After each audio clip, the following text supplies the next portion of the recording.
देख सकते हैं, कर दिया।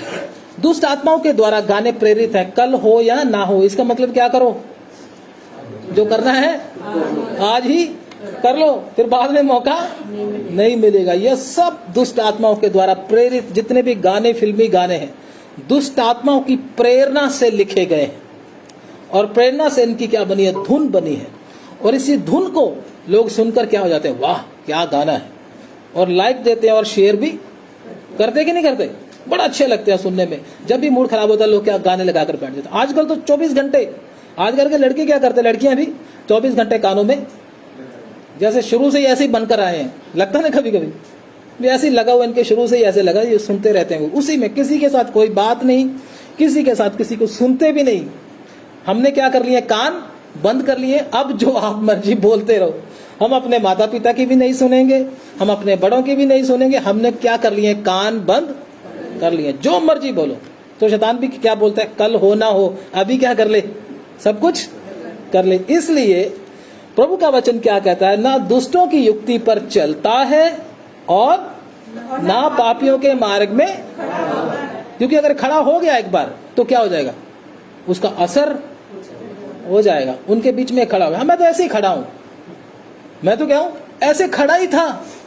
अगर 10 बंदे जुआ खेल रहे हो तो आप खड़े हो जाओ तो बोलो मैं तो खड़ा ही हूं, ऊपर से पुलिस आ जाए तो खड़े रहोगे क्या, आपको भी उठाकर ले जाएंगे कि नहीं ले जाएंगे। यही है, खड़े होने में भी क्या होता है, आप उनके जैसे बन जाते हो, उनके जैसे क्या जैसे उनका अपराध है वैसा आपका भी अपराध हो जाता है। इसलिए जो खड़ा होगा उसको भी उठाया जाएगा। अगर इधर ही क्या है, परमेश्वर भी सजा उनको देता जो उसमें खड़े भी होते। खड़ा क्यों हुआ था, मेरा मन करता है कि मैं भी क्या करूं, ये काम करूं, इसलिए खड़ा होता है ना बंदा, ऐसा तो खड़े होने की जरूरत नहीं है। तो दूसरा, तीसरा क्या है, और ना ठट्ठा करने वालों की मंडली में बैठता, ना ठट्ठा करने वालों की मंडली में क्या करता है, बैठता है। इधर बैठने में तो क्या होता है, कमर में दर्द होता है कि नहीं होता। और क्या आती है, ये भी आती है ना, और अंगड़ाइयां भी आती हैं बड़ी, और टाइम भी देखता पता नहीं कब खत्म होगा। लेकिन जब ठट्ठा करने वाली की मंडली होती है, पापियों की मंडली होती है, जब दारू पार्टी चलती है, तब तो क्या होता है, टाइम देखता है। फिर तो रात के 1:30, 2:30, 3, 4 भी बज जाते हैं और क्या हो जाता है, उसके बाद भी नींद नहीं आती। होता है कि नहीं होता ऐसे। लेकिन प्रभु इसलिए कहता है जो उसमें बैठता है, ठट्ठा करने वालों की मंडली में बैठता है, उसका भी क्या होगा, वो भी क्या है, प्रभु उसको दुष्ट की तरह क्या करता है, देखता है। तो इसलिए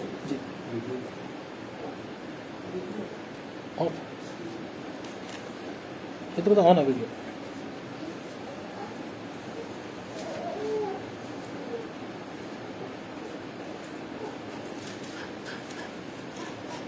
कैमरा तो नहीं आपको, जस्ट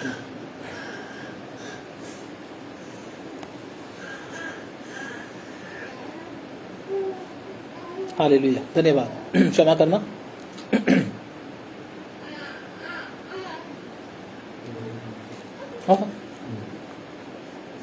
ठीक है,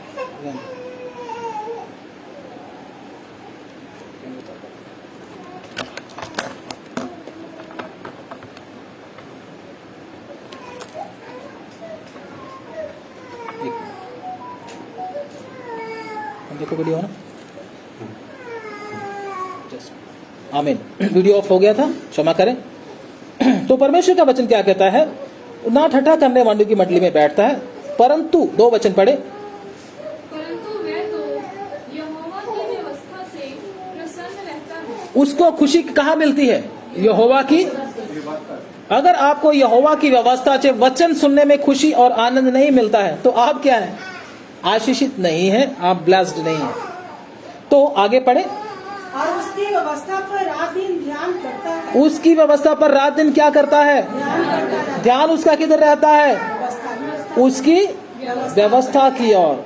तो प्रभु का वचन 4 वचन में लिखता है, दुष्ट लोग ऐसे नहीं होते, वे उस भूसी के समान होते हैं जी, जो पवन से उड़ाई जाती है। हाँ, जो किससे उड़ाई जाती है, पवन से उड़ाई जाती है। बस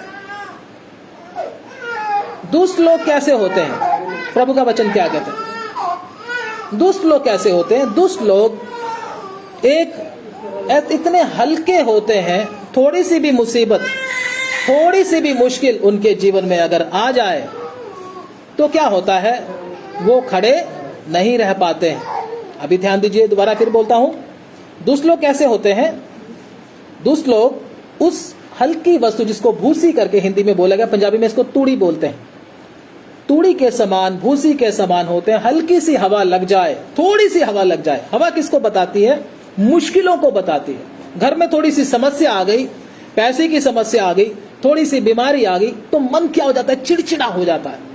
सारी खुशी क्या हो जाती है? गायब हो जाती है। सारा आनंद क्या हो जाता है? खत्म हो जाता है। धीरज भी खत्म हो जाता है।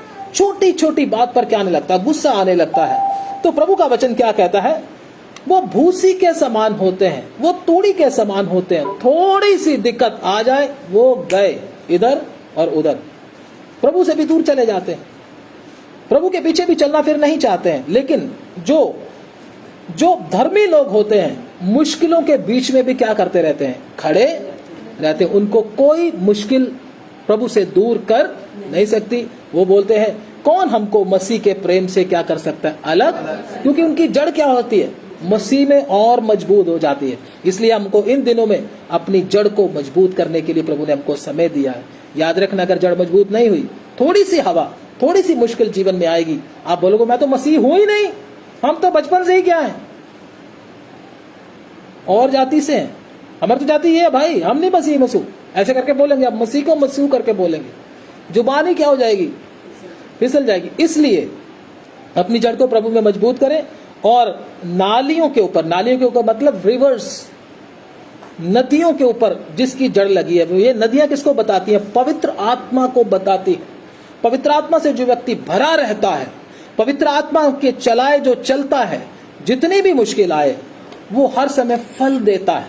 फल देने का मतलब फल का क्या मतलब? प्रेम, आनंद, धीरज, कृपा, भलाई, विश्वास, संयम, नम्रता, ये सब चीजें हर समय उसके अंदर आप देख सकते हो। लेकिन जो व्यक्ति आत्मा से भरा हुआ नहीं है, वो प्रार्थना में तो बड़ा अच्छा बोलेगा, हाँ जी बहुत अच्छा है प्रभु, जय मसीह की सब, लेकिन घर में जाकर या फिर परिस्थिति आते समय उसकी भाषा ही क्या हो जाएगी? चेंज हो जाएगी। इसका मतलब वो बहती हुई नालियों के किनारे। एक बहन मुझे बोल रही थी, दलेरी नहीं रहती पास्टर जी, क्या करें? दलेरी नहीं रहती। लोग जैसे प्रभु के नाम में खड़े हो जाते हैं और एक थप्पड़ मारे दूसरा गाल भी कर देते हैं और मरने के लिए तैयार होते हैं। हमारे अंदर दलेरी नहीं रहती। उसका कारण क्या है? दलेरी क्यों नहीं रहती? क्योंकि बहती हुई नालियों के किनारे लगाया, मतलब बोलने का मतलब पवित्र आत्मा से भरा हुआ नहीं है। मैंने उनको बोला, इसके लिए आपको पवित्र आत्मा से भरना पड़ेगा। प्रभु की आज्ञाएं बहुत कठिन है, आम मनुष्य को मानने के लिए बहुत कठिन है। आम मनुष्य इसको नहीं मान सकता है। लेकिन जब पवित्र आत्मा से आप भर जाएंगे, फिर आप बोलेंगे कोई कठिन नहीं है, मुश्किल नहीं है। तो ऐसे प्रभु की आज्ञा को मानना संसार के लोगों की बस की बात मुश्किल लगता है, सच में मुश्किल है। लेकिन पवित्र आत्मा से भरकर कुछ भी नहीं लगता। इसलिए प्रभु का दास भी बोलता है, मैं आत्मा के द्वारा कुछ भी कर सकता हूँ, सामर्थ पाकर मैं कुछ भी कर सकता हूँ। इसलिए हमको अगर ये काम करने हैं, इनके ऊपर जायवंत होना, जितनी भी परमेश्वर ने हमको आज्ञा इन वचनों में दी है, हमारे सिर के ऊपर बोझ नहीं डाला है। क्योंकि व्यवस्था वाले क्या करते थे? बोझ, उसके ऊपर बोझ समझते थे और उनको चलना बड़ा मुश्किल था, ठीक है ना। लेकिन इसको अगर लेकर चलना है तो क्या चाहिए? पवित्र आत्मा की भरपूरी चाहिए, फिर आपको बिल्कुल मुश्किल नहीं लगे। तो आइए हम अपने विषय की ओर जाएं जल्दी से, फिर हम प्रार्थना में जाएंगे। धन्यवाद, स्तुति हो। हमारा विषय जो है, आज का विषय पवित्र आत्मा के वरदानों के बारे में हमने पिछले संडे को देखा था। तो क्या क्या वरदान है, आप जरा बता सकते हैं? आप पढ़ दीजिए प्रभु के वचन में से। सबसे पहले पहला कुरिन्थियों उसका 12 अध्याय निकाल लीजिए जल्दी से। 1 कुरिन्थी चैप्टर 11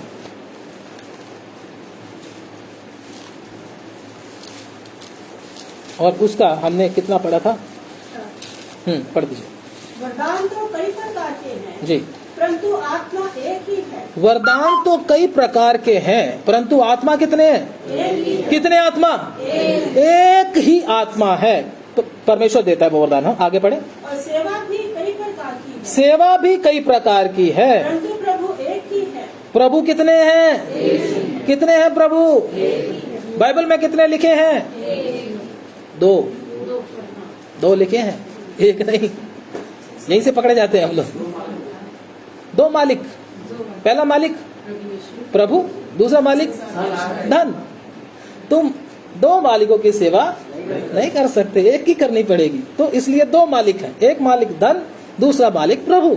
ये याद रखना, बाइबल के हिसाब से बोलना है, क्योंकि आप सीखे हुए व्यक्ति हो, ठीक है ना। आगे पढ़े। और प्रभावशाली कार्य कई प्रकार के हैं, प्रभावशाली कार्य कई प्रकार के हैं, परंतु परमेश्वर एक ही है, परमेश्वर एक ही है, जो सब में हर प्रकार का प्रभाव उत्पन्न करता है। जो सब में हर प्रकार का किसमें सब में, किसमें सब या किसी में, सब में। जितने प्रभु की कलीसिया के लोग हैं, जो पवित्र आत्मा पाए हुए हैं, सबके अंदर वो प्रभाव को क्या करता, उत्पन्न। पवित्र आत्मा की भरपूरी जब पाते हैं तो वरदान एक ना एक जरूर मिलता है साथ में, लेकिन उसको बनाए रखना किसका काम है, हमारा। परमेश्वर वरदान भी देता है साथ में, ठीक है ना। जब पवित्र आत्मा उतरा था पेंतीकोस्त के दिन, तो साथ में क्या भी उतरे थे या नहीं, या सिर्फ अन्य भाषा ही बोल रहे थे, वरदान भी थे, अलग अलग भाषाओं का अर्थ, भविष्यवाणी, अलग अलग वरदान भी थे। हाँ, तो आगे पढ़ दीजिए। किंतु सबके लाभ पहुंचाने के लिए हर एक को आत्मा का सबके लाभ, ध्यान से सुनना ये बात। आत्मिक वरदान कब मिलते हैं? कईयों को आत्मिक वरदान नहीं मिलते हैं। क्यों? क्योंकि वो अपने लाभ के लिए चाहता है, अपनी वाह के लिए चाहता है। मेरी वाह हो जाए, बोले वाह क्या भविष्यवाणी हो रही है, वाह क्या उसकी ट्रांसलेशन हो रही है, वाह क्या आने वाली बातें बताई जा रही है। हमारे अंदर कपट होने के कारण इसलिए हमको क्या नहीं मिलता है, आत्मिक वरदान नहीं मिलते। अगर हमारे अंदर ये विचार आता है, हमारी ये इच्छा है सबको फायदा हो, जो मुझे वरदान मिले, दूसरों की चिंता जो करता है, दूसरों के फायदे के बारे में सोचता है, उसको आत्मिक वरदान 100% मिलते हैं। मैं आपको बोलता हूं 100%। परमेश्वर किसी को उससे अलग रखता, लेकिन जो अपने लिए सोचता है उसको आत्मिक वरदान कभी नहीं मिलते हैं। ये याद रखना बात। अगर आप दूसरों की चिंता करते हो, दूसरों की आत्मा की उन्नति की चिंता करते हो, तो आत्मिक वरदान मिलने में कोई देरी नहीं होगी। अगर नहीं मिले तो ये समझ लेना कि मैं उसको क्या करना चाहता हूं, ऐसे ही उड़ाना चाहता हूं। प्रभु कहता तुम मांगते हो, तुमको मिलता क्यों नहीं मिलता? क्योंकि तुम क्या करना चाहते हो, हाँ, भोग विलास में उड़ाना चाहते हो, अपनी इज्जत के लिए उड़ाना चाहते हो, अपने सम्मान के लिए उड़ाना चाहते हो, इसलिए तुमको मिलता नहीं है।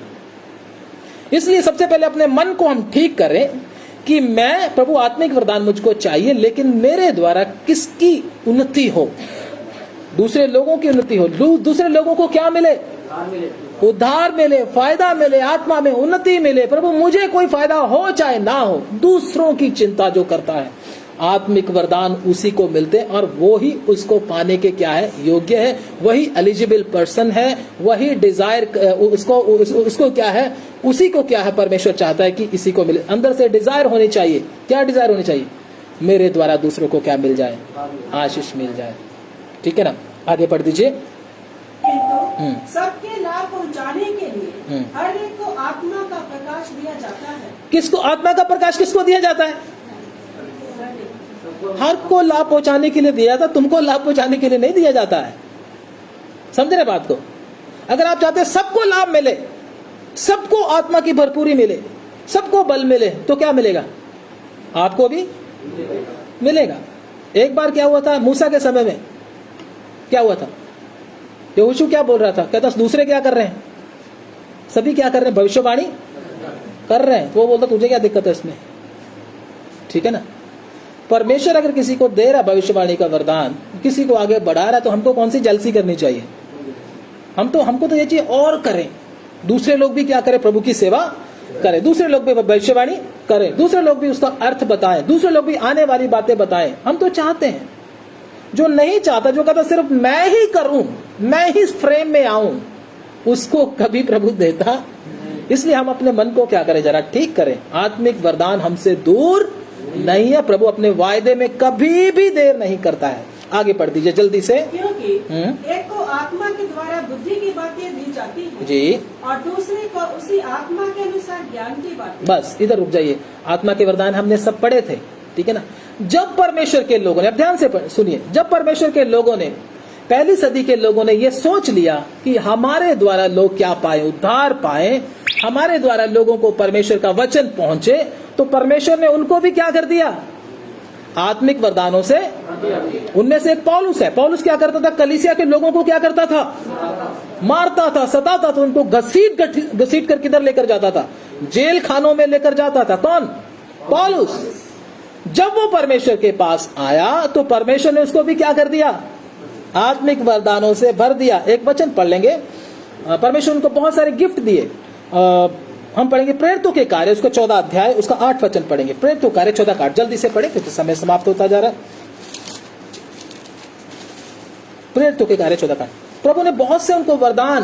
लुस्त्रा में एक मनुष्य बैठा था। लुस्त्रा में क्या बैठा था? एक मनुष्य खड़ा था या बैठा था? बैठा था। ध्यान से सुनिएगा। हाँ, जो पांवों का निर्बल था। पांवों का निर्बल था मतलब लंगड़ा था। वो क्या था? लंगड़ा आदमी बैठा था लुस्त्रा के अंदर। हाँ, आगे पढ़े। जन्म से ही लंगड़ा था। जन्म से ही क्या था? पैदा ही लंगड़ा हुआ था। उसे चला नहीं जाता था, उधर बैठा हुआ था। हाँ, और कभी नहीं चला था। कभी भी नहीं चला था। बोलने का मतलब ये जन्म से ही क्या है? लंगड़ा है बेचारा। हाँ, वह पौलुस को बातें करते सुन रहा था। क्या कर रहा था? सुन रहा था। पौलुस क्या कर रहा था? लोगों को वचन बता रहा था। और ये क्या कर रहा था? कान लगाकर सुन रहा था। ये बोल क्या रहा है? लंगड़ा है, चल तो सकता नहीं, लेकिन सुन रहा था और ध्यान से सुन रहा था। हाँ, पौलुस ने उसकी ओर टकटकी लगाकर देखा। पौलुस ने क्या किया? उसकी ओर बड़ा ही ध्यान लगाकर, टकटकी लगाकर देखा। हाँ, उसके चंगा हो जाने पर विश्वास है। उसको क्या है? चंगा हो जाने का क्या है? पौलुस, तेरे को कैसे पता चला कि इसको चंगा हो जाने का विश्वास है? कैसे पता चला? ना, आत्मिक वरदान है, परमेश्वर का दिया हुआ बुद्धि और ज्ञान है। उसको पता चल गया इस आदमी के अंदर विश्वास है। कैसे? आत्मा के द्वारा। आत्मा क्या करता है? अंदर की बातें भी क्या करता है? प्रकट करता है। ये किधर से मिला? इधर से ही मिला पौलुस को। हमें नहीं पता चलता, कई बार नहीं चलता ना। क्यों नहीं चलता? क्योंकि इस प्रकार से हमारा जीवन, हम चाहते ही नहीं कि दूसरे को क्या हो जाए, दूसरा हमसे ऊंचा निकल जाए, आगे निकल जाए। नहीं चाहते, हम कहते नीचे ही रहे सब, कोई ना जाए आगे, मैं ही आगे जाऊं, मैं ही पुराना बड़ा विश्वासी बनकर रहूं। हमें भी होना चाहिए मेरे भाई का, मेरी बहन का, है ना, हमारे रिश्तेदारों का, हमारे बच्चों का, हमारे माँ बाप का क्या हो जाए, इस भाई का उद्धार हो जाए, इसको भी आत्मिक उन्नति मिले। ये भी खड़ा होकर क्या करे, कल को लोगों को परमेश्वर का वचन बताए। तो ये हमारे अंदर हो जाए। पौलुस को क्या चल गया? दोबारा पढ़ते इस वचन को। पौलुस ने उसकी ओर टकटकी लगाकर देखा। हाँ। उसे चंगा हो जाने का विश्वास है। उसे चंगा हो जाने का विश्वास से पहले जान लिया उसने कि इसके अंदर क्या है। इसके अंदर विश्वास है। आत्मिक आंखों से उसको दिख गया, ये विश्वास से भरा हुआ व्यक्ति है चंगा हो जाने के लिए। आगे, और ऊंचे शब्द से कहा, ऊंचे शब्द से कहा, अपने पांवों के बल सीधा खड़ा हो। तब क्या बोला इसने? ऊंचे शब्द के साथ, अपने पांवों के बल क्या हो जा, सीधा खड़ा हो। सीधा। पता चल गया विश्वास है। तो जब पता चला, उसने बोला विश्वास है, तो काम हो जाएगा। अब क्या हो जाएगा? काम हो जाएगा। उस विश्वास के बल पर जब उसने देख लिया, उसको पता चल गया काम अभी होगा, इसी वक्त होगा। उसने उसी समय चिल्लाकर बोला, अपने पांवों के बल क्या हो जा, खड़ा हो जा। हाँ, और वह उछलकर चलने फिरने लगा। वो धीरे धीरे ऐसे ऐसे करके खड़ा नहीं हुआ, धीरे धीरे करके, दर्द कर रहा है, धीरे धीरे खड़ा हुआ, उछल कर क्या हो गया, मतलब एकदम क्या आ गई उसके अंदर, ताकत आ गई, एनर्जी आ गई। वो उछल कर क्या हो गया, खड़ा हो गया। हाँ, जब खड़ा हो फिरने लगा और खड़ा ही नहीं हुआ, क्या करने लगा, चलने फिरने लगा। हाँ, लोगों ने पौलुस का ये काम देखकर लुकाउनिया की भाषा में ऊंचे शब्द से कहा, देवता मनुष्य के रूप में होकर हमारे पास उतर हाँ, आए। वो हमारा विषय नहीं है, ये विषय अलग आ जाता है। उसके बाद हमारा विषय क्या है? वो उछल कर क्या हो गया, खड़ा हो गया और चलने फिरने। उसको क्या था खास बात? उसको विश्वास था कि परमेश्वर मुझे क्या कर सकता है, चंगा कर सकता है। मैं खड़ा हो जाऊंगा या चल फिर भी सकूंगा? बोलो, खड़ा हो जाऊंगा, चल फिर। विश्वास के साथ वचनों को क्या कर रहा था?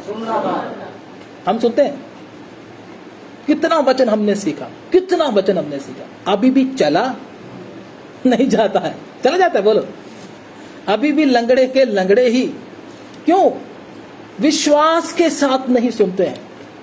विश्वास नहीं है प्रभु के ऊपर। प्रभु मुझे पवित्र आत्मा की भरपूरी देगा, मुझे प्रभु जयवंत करेगा, मुझे डर के ऊपर जीत देगा, मुझे बीमारी से चंगा करेगा, मुझे आत्मा में जयवंत करेगा, मुझे प्रभु दलेरी देगा, मुझे अभिषेक देगा, मुझे प्रभु वचनों में इस्तेमाल करेगा, रूहों को आजाद करने के लिए प्रभु मुझे जगह जगह पर लेकर जाएगा। ये विश्वास ही नहीं है।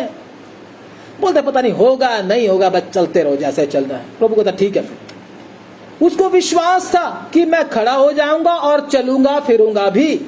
अगर आज भी आप परमेश्वर के वचन को उस विश्वास के साथ सुनते हो कि मैं एक दिन जरूर जा पाऊंगा, मैं चलूंगा प्रभु के वचन के अनुसार, मेरे लिए कोई मुश्किल काम नहीं होगा जब प्रभु मुझे खड़ा करेगा, तो आपको परमेश्वर पक्का पाप के ऊपर और शैतान की शक्तियों के ऊपर और शारीरिकता के ऊपर जयवंत करेगा, शैतान के ऊपर भी जयवंत करेगा। करेगा या नहीं करेगा?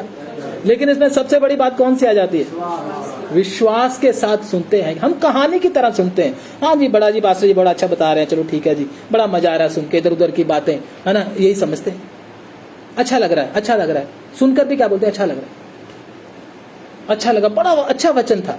ऐसा अच्छा वचन बोलने से कोई फायदा अगर आप विश्वास के साथ उसको सुनते नहीं हो। अच्छा वचन एक तस्वीर की तरह होता है, पिक्चर की तरह। जैसे ये पिक्चर है, खाने की पिक्चर, खाने की फोटो, अगर बड़े अच्छे खाने की फोटो दिखा दे आपको, रसगुल्ले, गुलाब जामुन और जो जो आप खाते हो, ठीक है ना, अच्छी अच्छी चीजें खाते हो, उसकी फोटो अगर आपको दिखाएं तो क्या होगा? पेट भर जाएगा? उल्टा और क्या हो जाएगा? भूख और लगेगी। लगेगी ना लगेगी? सही बोला ना मैंने? पिक्चर दिखाने से कोई फायदा नहीं होता है जब तक हम उसको खा ना लें। मुंह से पानी तो आता रहेगा लेकिन पेट में कोई जाएगा नहीं। बड़ा अच्छा करते रहोगे, उसमें कोई फायदा नहीं। लेकिन विश्वास के साथ अगर हम परमेश्वर के वचन को सुनते हैं और परमेश्वर पक्का हमको क्या करता है? खड़ा करता है और चलने की शक्ति भी।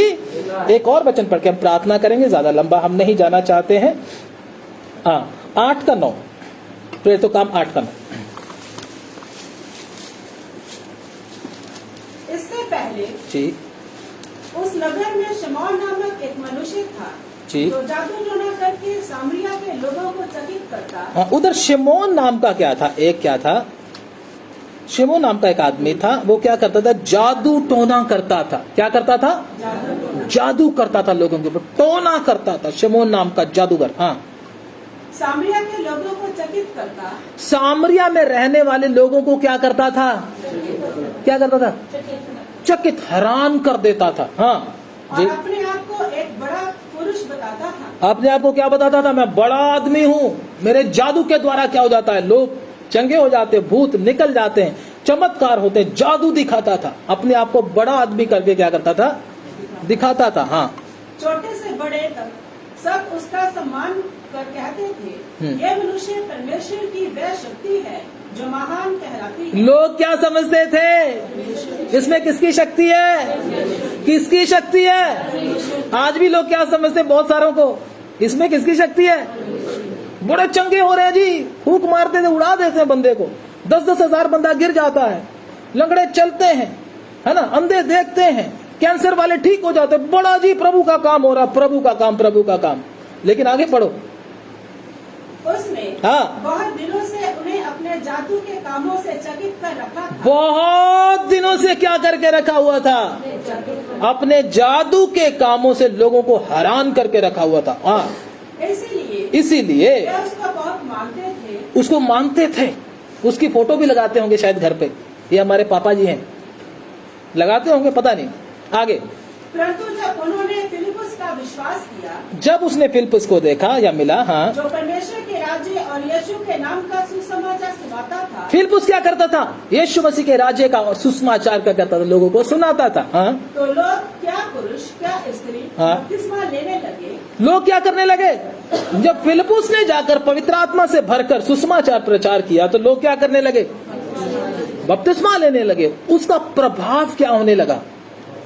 जादूगर का प्रभाव घटने लगा, अपने आप कम होने लगा। हाँ, तब शमौन ने स्वयं भी विश्वास किया। शमौन को खुद भी क्या करना पड़ा?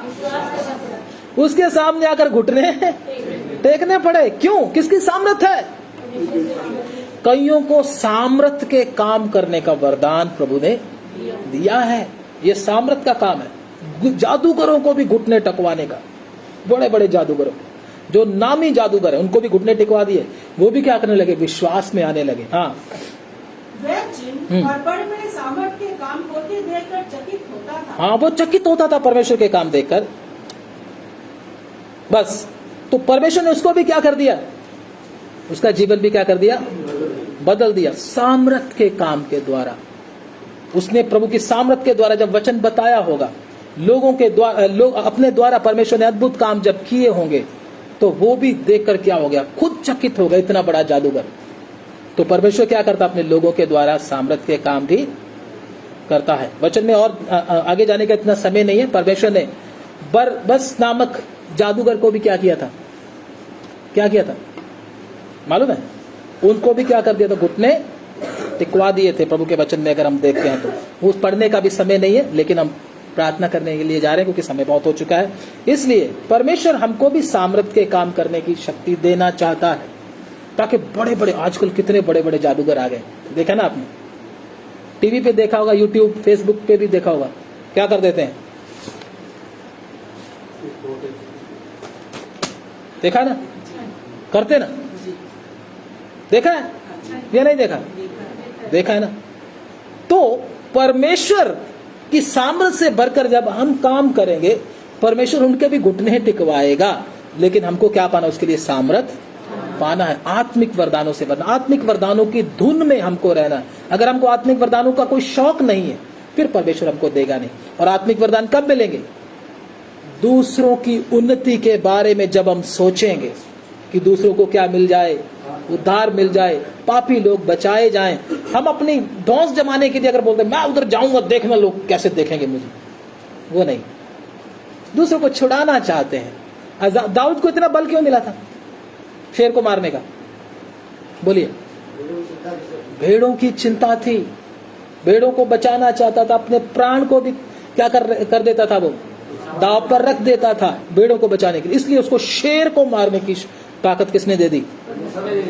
शेर को मारने की शक्ति परमेश्वर ने उसको दी, उसको कुचलने की भी शक्ति परमेश्वर ने दी, गोलियत को मारने की शक्ति भी परमेश्वर ने उसको दी।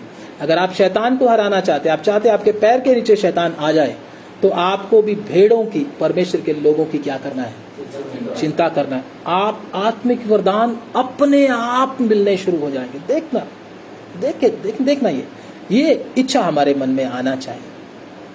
और दूसरी बात मैंने आपको बताया था, विश्वास के साथ जब वचन सुना है तो परमेश्वर ने उसको चलने की भी शक्ति।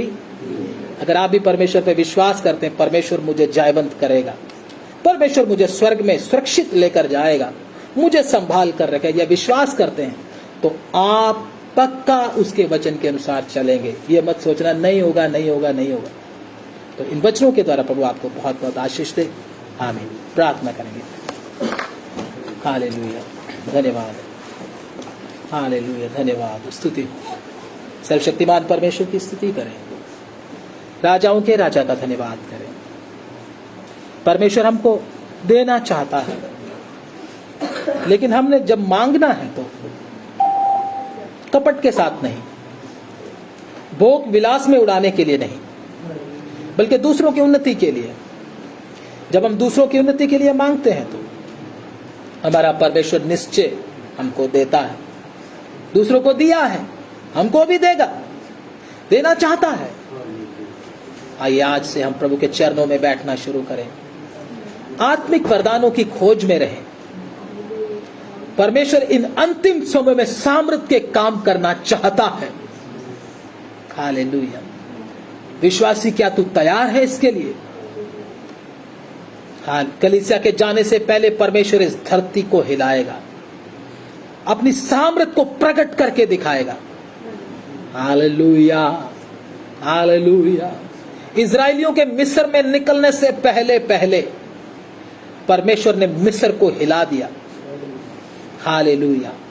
अपनी महिमा को प्रकट करके लेकर गया इजराइलियों को, उनके घुटने टिकवा कर लेकर गया। डरते डराते ऐसे नहीं लेकर गया, छुप छुप कर लेकर नहीं गया है।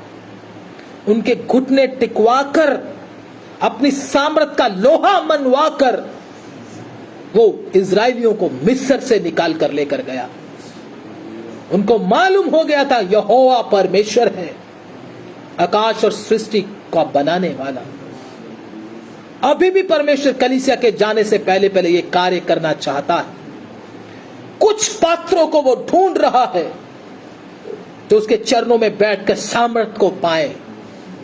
बेशक आप अनपढ़ हो सकते हैं, आप एक छोटे से मनुष्य हो सकते हैं, बेशक आप किराए पर रहते हैं, बेशक पहनने के लिए अच्छे जूते नहीं हैं, बेशक आप एक बड़ी जाति के नहीं हैं, बेशक पढ़े लिखे नहीं हैं, बेशक आप लड़की हैं, आप बच्चे हैं, चिंता ना करें। आप परमेश्वर के चरणों में बैठे सामर्थ के काम करने के लिए तैयार। बड़े बड़े पास्टर नहीं चाहिए उसको, बड़े बड़े ज्ञानवान डिग्री वाले नहीं चाहिए उसको, तो एक खाली पात्र चाहिए जिसके द्वारा अपनी सामर्थ को प्रकट करेगा, करना चाहता है। आइए हम समर्पण करें प्रभु के चरणों में बैठकर। मैं तेरे चरणों में तेरे वचन को ध्यान से सुनूंगा।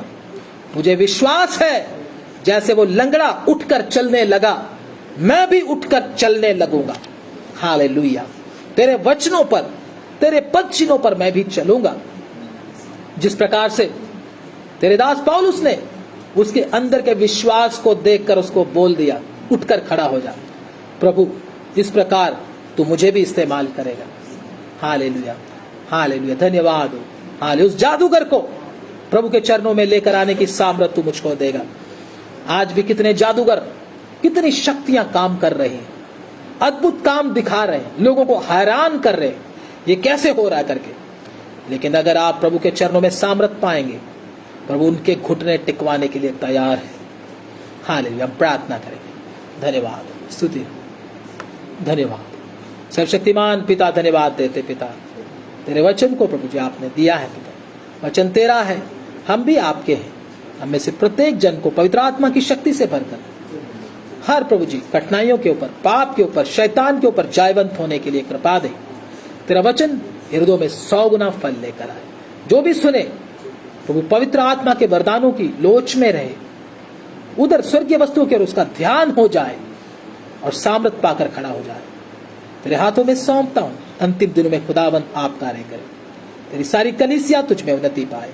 सुनने वाले सब उठकर खड़े हो जाए, सामर्थ पाए, बलवंत हो जाए और चलने लगे। प्रभु जी बहुत सारे लोग जो चल नहीं पाते, लंगड़े हैं, लंगड़ा कर चलते हैं, उठ भी नहीं पाते, उनको भी इन दिनों में उठा के खड़ा कर और सामर्थ दे के चला। हमारी ये प्रार्थना आपसे है, विनती है आपसे। कमजोरों को बलवंत कर, गिरेहुओं को उठाए, निर्बलों को बलवंत करे। इन अंतिम समय में आप कार्य करें।